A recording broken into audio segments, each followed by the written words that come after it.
Nunca olvidaré esa mañana. Domingo, 8:40. Estaba en la cocina, con el café ya medio frío, hojeando sin ganas un catálogo del Leroy Merlin que Clara había dejado sobre la mesa. Entonces la vi. Una llave. Pequeña, metálica, brillante. Estaba en el fondo del frutero, justo debajo de un plátano demasiado maduro. No era una de nuestras llaves. Ni del portal, ni del buzón, ni de la bici. No encajaba con nada de lo que teníamos en casa. Era distinta. Con un llavero rojo de plástico transparente, sin etiqueta. ¿Y esta llave?, le pregunté en cuanto la vi aparecer por el pasillo, aún con el albornoz puesto. Clara se quedó mirándola. Fueron apenas 3 segundos. Pero suficientes para que su cara lo dijera todo. No reconocí la expresión.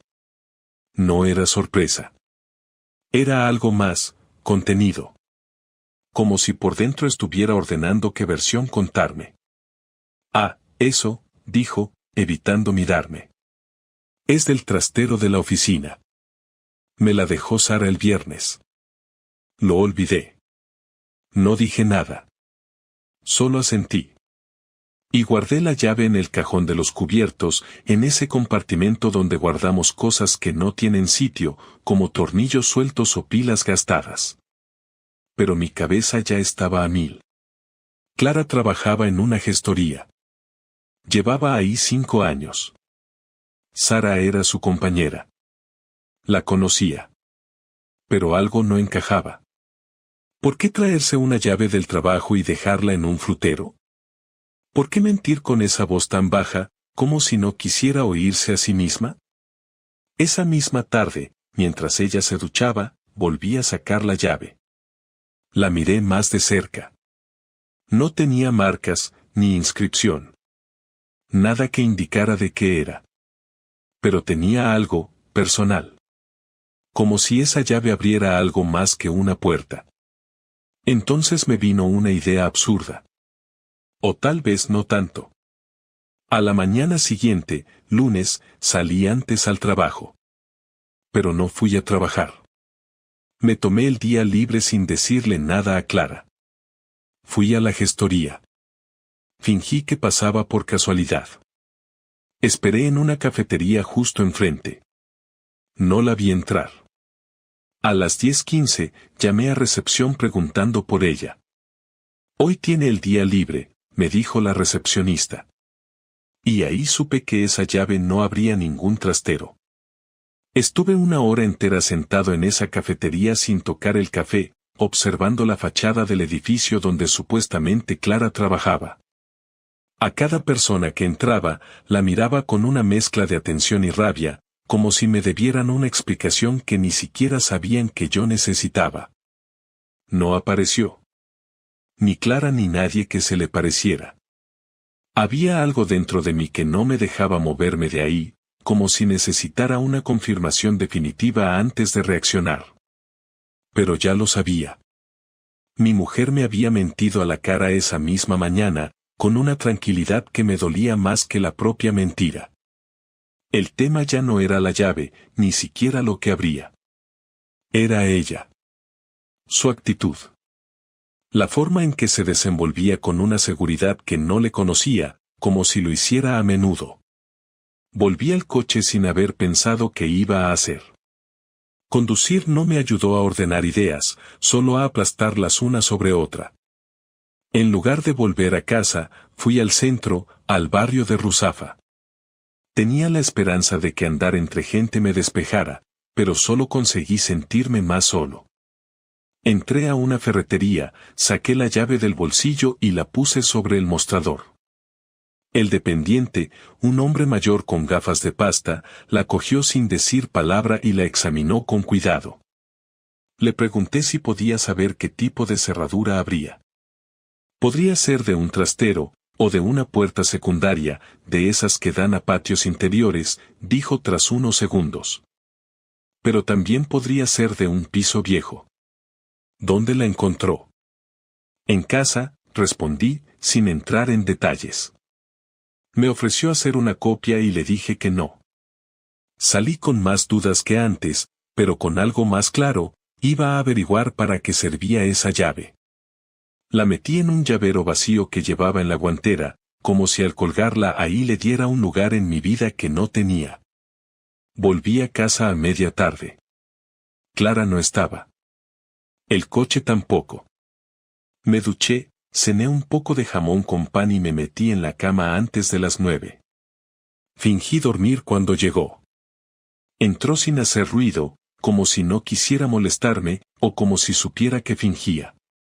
La escuché dejar el bolso en la silla del dormitorio, meterse en el baño, luego en la cama.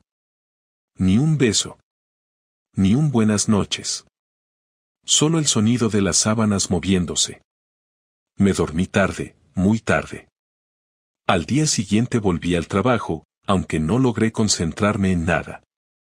Pasé casi toda la mañana mirando imágenes de llaves similares en internet, leyendo en foros de cerrajeros y viendo vídeos de cómo abrir cerraduras sin dejar rastro. No porque pensara hacerlo, sino porque necesitaba entender el mundo en el que, sin querer, me estaba metiendo.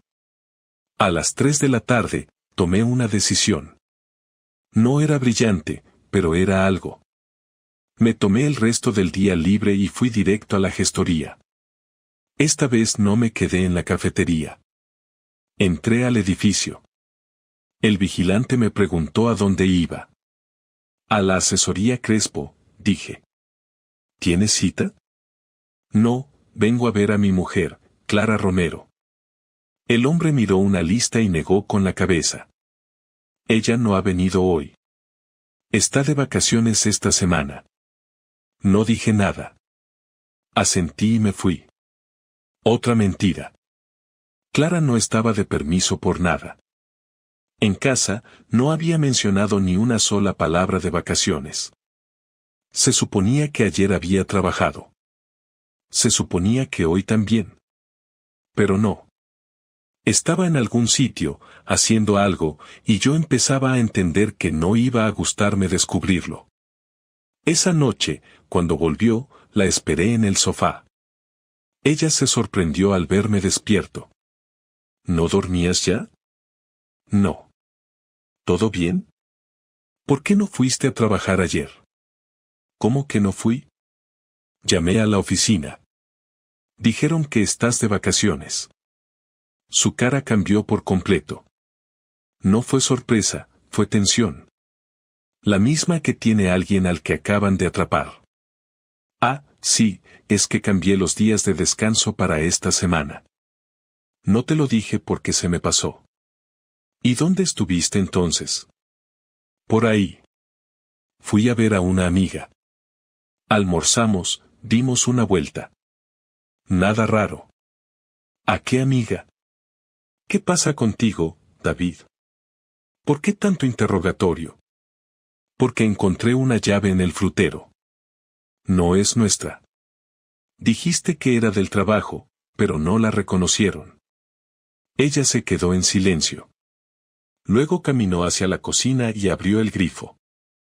Fingía normalidad, pero se le notaba en la espalda rígida, en cómo apretaba los hombros. No sé qué decirte. Estoy cansada, de verdad. Yo también, Clara. Cansado de no saber con quién estoy viviendo. No dijo nada. Se fue a la habitación y cerró la puerta. Me quedé en el sofá, con la televisión encendida sin sonido. El reflejo del noticiero en la ventana me hizo sentir como si estuviera atrapado en una historia ajena. Pero no lo era. Era la mía. Y acababa de empezar. El miércoles por la tarde hice algo que no pensaba que haría nunca. Fui al garaje, saqué la bici y me dirigí hacia el centro con la llave en el bolsillo. Iba sin rumbo claro, pero con una idea, buscar dónde encajaba esa maldita llave. No tenía ni un plan ni una lógica, solo intuición. Callejeé por zonas donde sabíamos que Clara había trabajado antes, zonas donde habíamos vivido de novios, zonas donde ella tenía amigas o conocidos. Iba parando frente a portales antiguos, trasteros comunitarios, entradas secundarias de locales. Probaba disimuladamente, metía la llave medio segundo, sin girarla, solo para ver si parecía encajar. Era ridículo, pero lo necesitaba. No podía quedarme más noches en casa mirando el techo mientras ella fingía dormir a mi lado. En un callejón cerca del mercado de Rojas Clemente, encontré una puerta de hierro oxidada, sin número visible, con un pomo gastado. No había timbre ni nombre. La llave entró sin resistencia. No la giré, no lo necesitaba. Era su sitio. Ese sonido, ese encaje justo, me lo confirmó. Miré a mi alrededor, me aseguré de que nadie me veía, y me marché. Lo siguiente fue volver con calma a casa, cenar como si nada, charlar poco y dormir peor. No le dije nada a Clara. Al día siguiente, volví a ese lugar a pie, más temprano. Me quedé en un banco en la esquina. A las 10:13, vi algo que no esperaba. Clara. Con una bolsa de tela colgada del hombro, vestida como si fuera al trabajo. Llegó andando desde la calle paralela, miró a ambos lados, sacó una llave del bolsillo y abrió la puerta. Entró. Cerró tras de sí. Me quedé congelado. Tuve que esperar 46 minutos exactos hasta que salió. Esta vez iba con el pelo recogido, algo que nunca hace. Se fue caminando rápido, mirando el móvil. La seguí unas calles, pero no fui capaz de acercarme. Sentía que me iba a desmayar. Cuando volví al coche, no sabía si gritar o vomitar. La rabia era tan fuerte que me dolían los dientes de apretar la mandíbula. Ese lugar, esa puerta, esa maldita llave, todo encajaba. No sabía con quién ni por qué, pero ya no era una sospecha, era una certeza. Clara tenía una segunda vida, y la llevaba con una calma que me aterraba. Esa tarde no pude quedarme en casa. Le dije que me iba a tomar una cerveza con los del trabajo, pero lo que hice fue volver a ese sitio. Esperé otra hora, pero nadie más entró ni salió. Me marqué justo cuando empezaba a llover, sintiendo que estaba al borde de hacer algo que me arrepentiría. El viernes, no fui a trabajar. Llamé y dije que tenía fiebre. No era mentira, mi cuerpo estaba descompuesto de tanto desgaste. Volví al lugar, esta vez más temprano. No llevé la llave. Solo quería observar. A las 10:07, Clara volvió a aparecer. Esta vez con otro bolso, gafas de sol y una carpeta bajo el brazo. Entró como la vez anterior. Pero esta vez decidí no quedarme fuera. Esperé 2 minutos, luego crucé la calle y toqué la puerta. Nadie respondió. Toqué otra vez. Silencio. Apoyé la oreja. Nada. Me fui.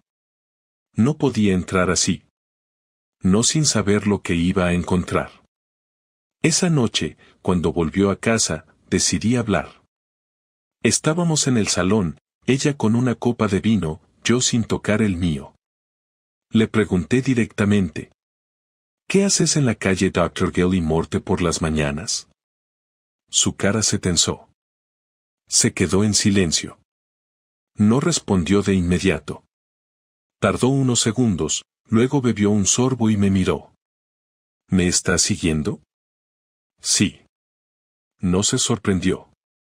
Asintió lentamente. Luego suspiró. No quería llegar a esto. ¿A qué? A este punto, a tener que explicarte cosas que no quieres escuchar. No me substance. Dímelo. Es un estudio. Estoy haciendo un curso de diseño. Lo alquilo con una compañera. ¿Y por qué me mentiste? Dijiste que ibas a trabajar. Que estabas en la gestoría. Porque sabía que no lo entenderías. Porque ya no hablamos como antes. Porque cada vez que intento hacer algo distinto, pones esa cara de juicio. No pongas esto sobre mí. Mentiste. A la cara. Durante días. Sí. Lo hice. Porque necesitaba un espacio mío. Y no quería pelear por eso. Me levanté del sofá. No porque no pudiera oírla, sino porque no soportaba verla tan tranquila. Esa manera suya de responder, sin alterarse, como si el error fuera mío por preguntar. Me fui al balcón y cerré la puerta. Estuve 20 minutos fuera, sin mirar el móvil, sin pensar. Cuando volví, ella ya se había ido a la habitación. No hablamos más. No esa noche. Pero al día siguiente, lo hice. Fui temprano, abrí esa puerta con mi copia de la llave, y entré. Lo que encontré no fue un estudio. Ni un aula. Era un piso vacío, sin muebles, con un colchón en el suelo y 2 vasos en la cocina. Había ropa de hombre en una silla. También un cepillo de dientes y una colonia que no era mía. Cerré la puerta. Me quedé allí de pie, en ese salón sin alma, mirando todo sin tocar nada. Ya no tenía preguntas. Tenía la respuesta. Y tenía que decidir qué hacer con ella. Esa noche no dormí ni 5 minutos. Me despertaba cada rato, abría los ojos y miraba al techo con el cuerpo frío. Clara respiraba tranquila a mi lado, como si nada hubiese cambiado, como si su día hubiese sido uno más, sin saber que yo había entrado a ese piso, que había visto sus mentiras convertidas en cosas físicas, objetos reales que no podía sacarme de la cabeza. A las 6 me levanté, me vestí sin hacer ruido y salí de casa con la intención de no volver hasta que tuviera todo claro. No me fui al trabajo, no llamé a nadie. Solo me subí al coche y conduje sin destino. No pensaba en cómo actuar, pensaba en cómo vengarme. No por orgullo herido, ni por rabia pasajera, sino porque todo dentro de mí me decía que no podía dejarlo pasar como si fuera algo menor.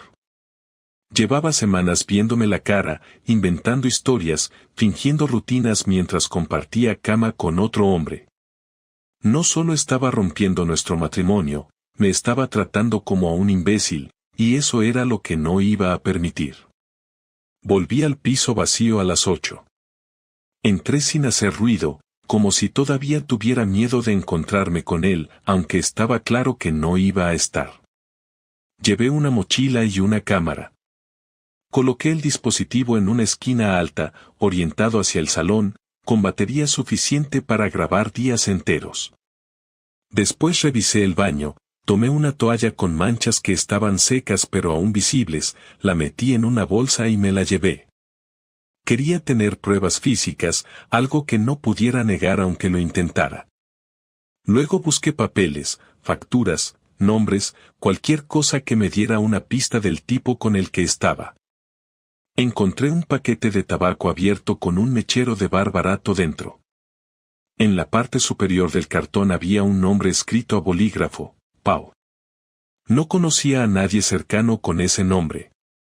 Busqué el móvil en el bolso de Clara esa noche mientras se duchaba, y no había ni un solo mensaje reciente con ese nombre.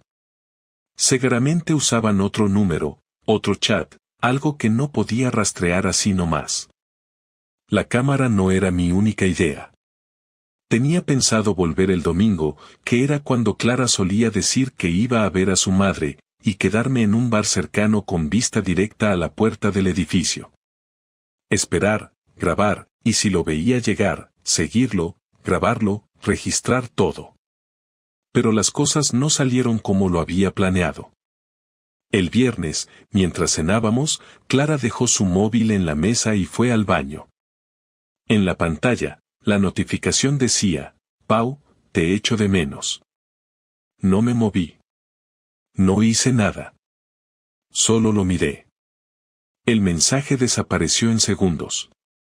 Cuando volvió, le dije que necesitábamos hablar, pero no esa noche. Me dijo que sí, sin preguntar más. El sábado, me levanté antes que ella, salí a correr y, al volver, tenía todo en la cabeza más claro. Esa tarde esperé a que saliera a hacer la compra, Preparé una carpeta con capturas de las cámaras de seguridad, imprimí el mensaje de Pau que ya había reenviado a mi propio correo, y puse todo en un sobre. Lo dejé sobre la mesa del comedor. Cuando volvió, le dije que lo abriera. Lo hizo sin decir palabra. Lo hojeó con calma. No se inmutó. ¿Qué quieres hacer con esto?, me preguntó. ¿Te parece poco? No. Pero me lo imaginaba. Sabía que estaba siguiéndome. Entonces te daba igual que lo supiera. No es eso, David. Es que ya está roto. Hace tiempo. No. Lo rompiste tú. No empecemos con eso. ¿Quién es él? Alguien con quien me siento viva. ¿Y yo qué soy? ¿Un mueble? No es eso. Pero contigo ya no pasa nada. Solo compartimos piso. Rutinas.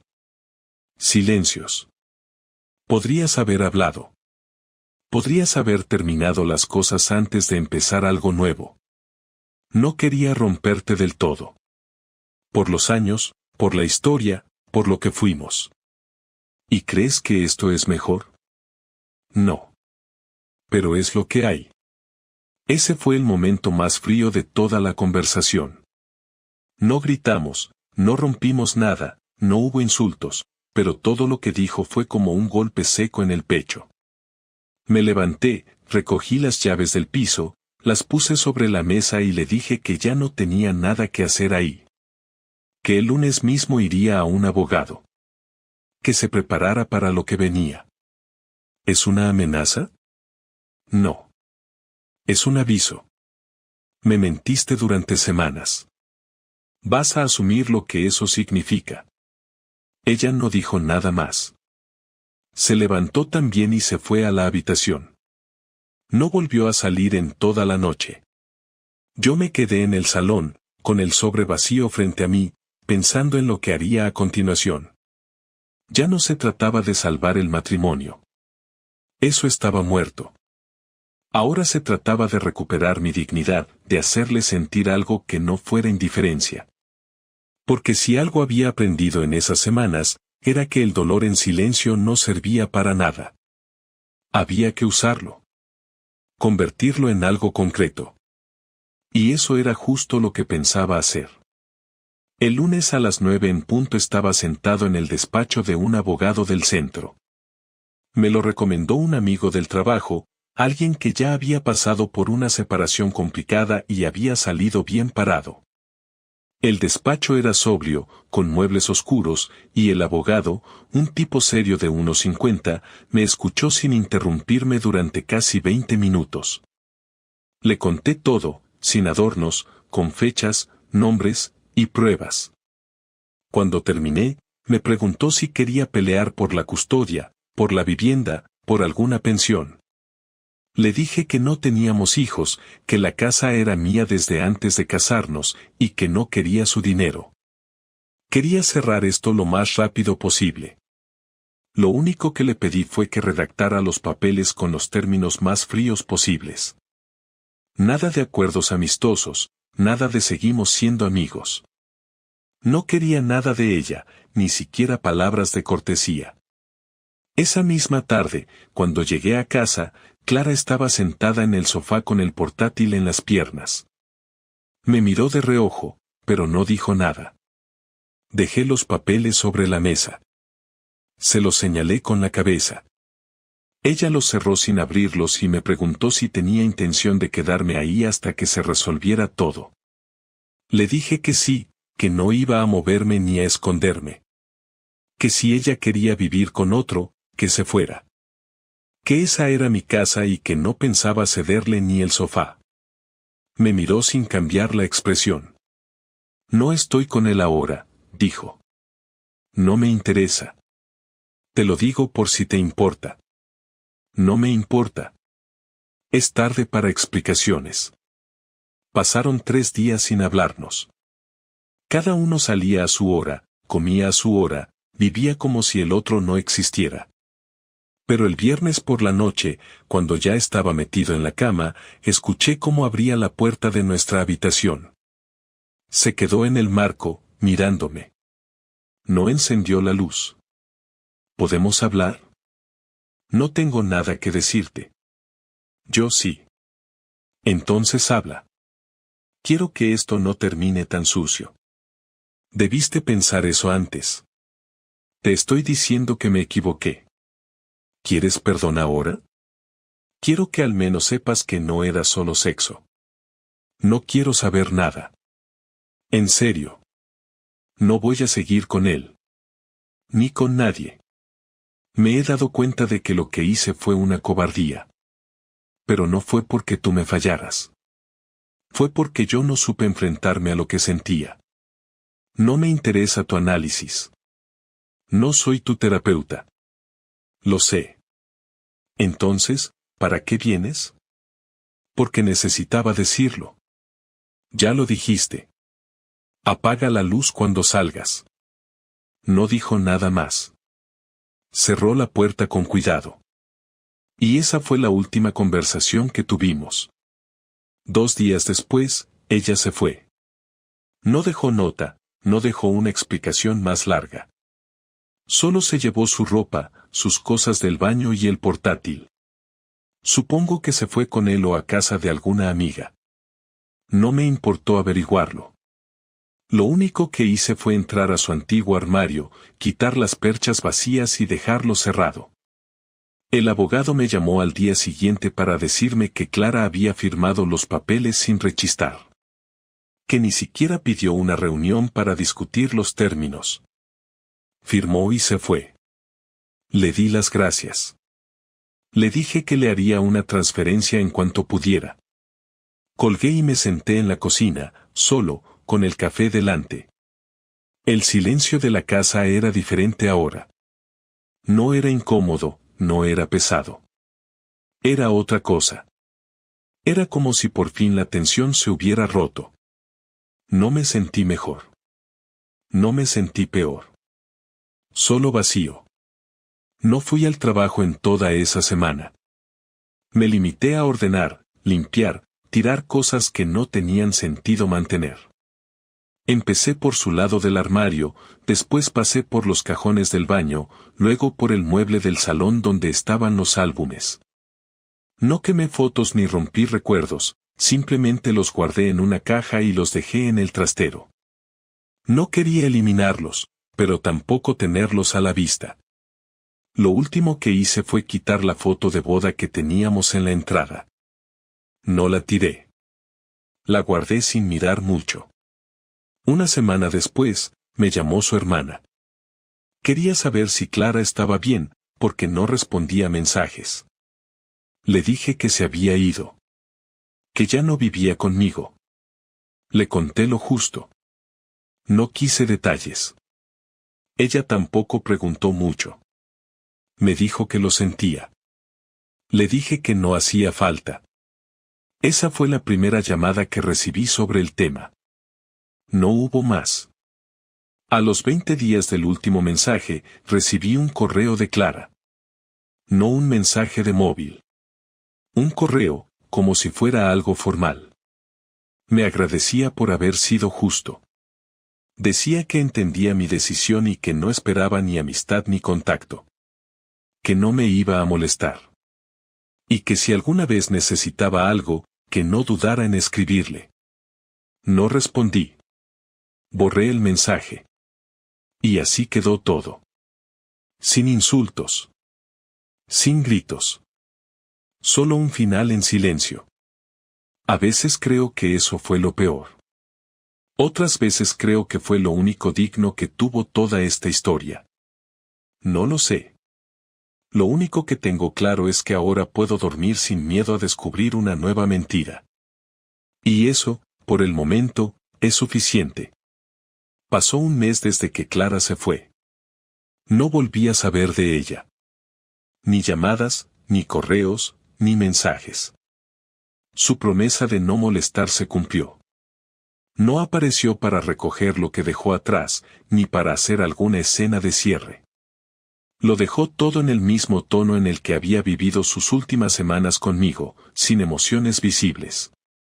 Y eso, aunque parezca raro, fue lo que más dolió. No tanto el hecho de que se marchara, sino que lo hiciera con esa facilidad, como si todo lo compartido durante años pudiera disolverse sin esfuerzo.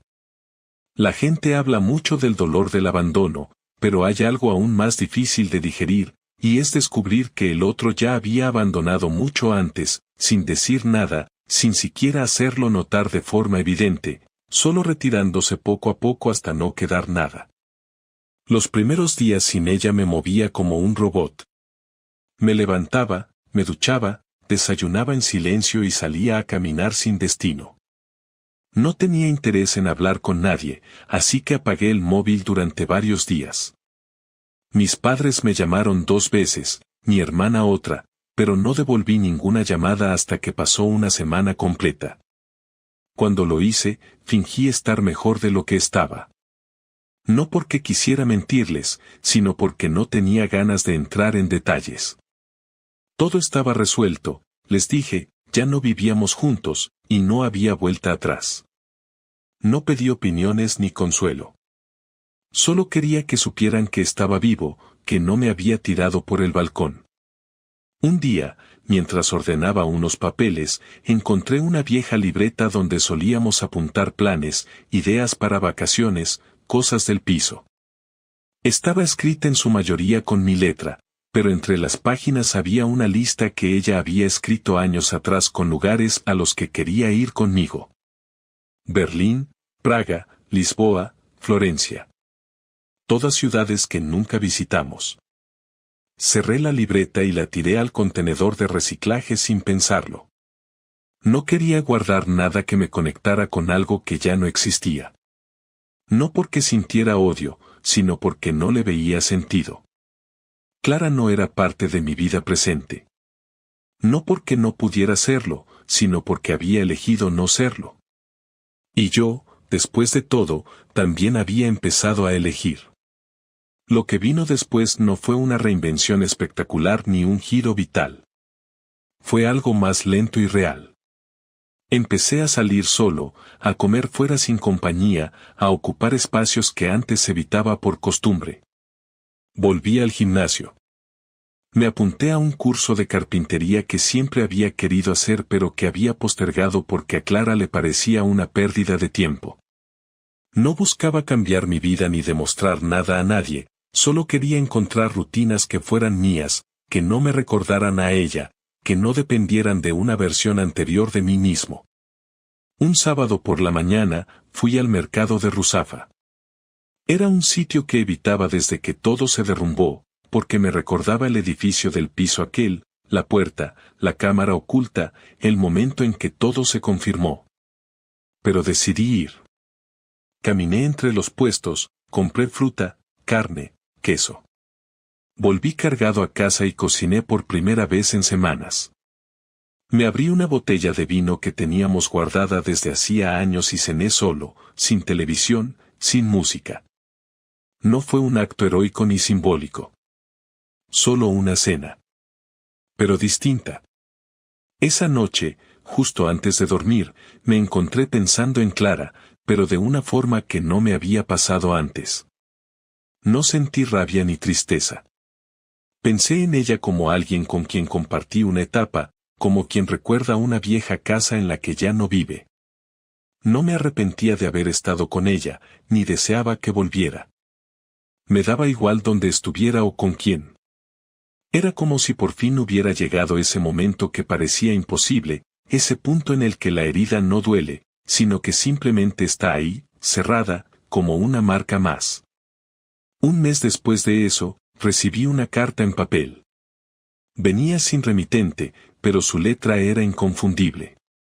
No era una carta larga. Me decía que estaba bien, que había empezado otra vida, que no me escribía para pedir nada. Solo quería agradecerme. Decía que, a pesar de todo, guardaba buenos recuerdos de nuestra etapa juntos y que esperaba que yo también pudiera conservar algo bueno de todo lo que habíamos vivido. No la respondí. No porque me molestara, sino porque no tenía nada más que decir. Había terminado. Ya estaba todo dicho. Hoy, meses después, puedo hablar de todo esto sin que me tiemble la voz.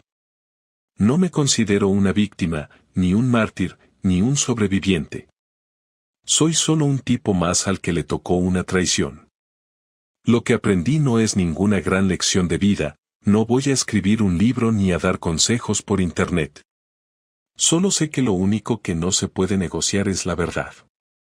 Si no hay eso, todo lo demás se cae. Y que, por mucho que duela, perder a alguien que no quería quedarse no es una tragedia. Es solo un final. Uno más. Y después de los finales, aunque cueste creerlo, siempre viene otra cosa.